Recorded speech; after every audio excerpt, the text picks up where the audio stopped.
All over the world, numerous amounts of crimes happen in seconds. Some willingly partaking and some unknowingly. But we will never stop spreading the word until the criminals are captured. Today, day 2 of the preliminary hearing of Derek Horton, the man accused of killing his girlfriend, Amber Griffin, last fall in Battle Creek. News 8's Emily Leonard listened in on that hearing via Zoom today. Emily? Well, Brian, we heard today from a police dispatcher, a couple police detectives, and the owner of a home police believe is connected to the case that later burned down. 27-year-old Amber Griffin has been missing since late June and is presumed dead. Her longtime boyfriend, Derek Horton, has been charged with open murder. Today we heard from Shane Settles, a man who lived at a home in Battle Creek that Amber was known to have been at before her disappearance. That home then later burned down shortly after the first of the year. Police do not believe that had anything to do with the disappearance of Griffin. Settles testified today that he was hanging out with Griffin and Horton in late June, and that police later found blood in his house after Amber's disappearance.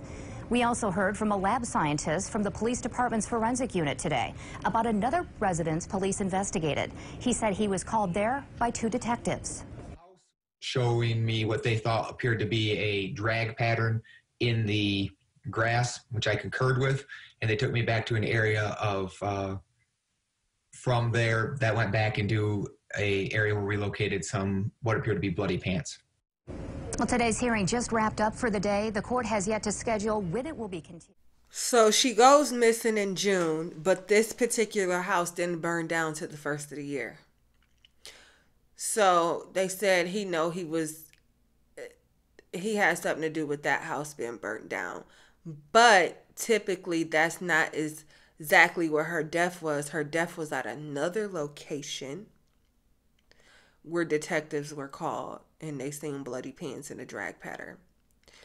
So it sounds to me like he maybe was trying to throw off the scenery or, try to make it look like it was a certain house. And it wasn't. It really was another house, and he ended up getting caught anyway. Like, only him and that girl know what really happened. And that's the thing that be so sad, because when it's a situation like this, and everybody be like, well, what happened? And we can only think this and we can only think that. Nobody really knows but the 2 people who were there. Or the people who were involved. Nobody really knows besides God, them and God. That's it. So you can do all this putting clues together and different stuff like that. But until you really honestly have a confession, unless you have that hardcore concrete evidence, like they said, drag patterns and stuff, and bloody pants, if the bloody pants was hers, they could easily do some testing on that.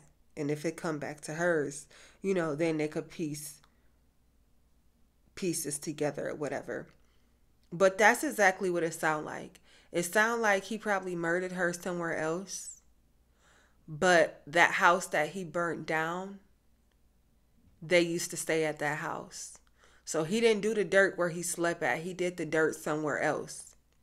But in order to throw off the crime scene, the actual crime scene, I'm going to burn down this house to make people think that it happened over here. Basically trying to throw shit off, and it didn't happen this way. It definitely didn't work in his favor. So anyway, I want to know what y'all think, okay? Let's get the comment section cracking. Until next time on Crime Stories with Nina, #CSWN.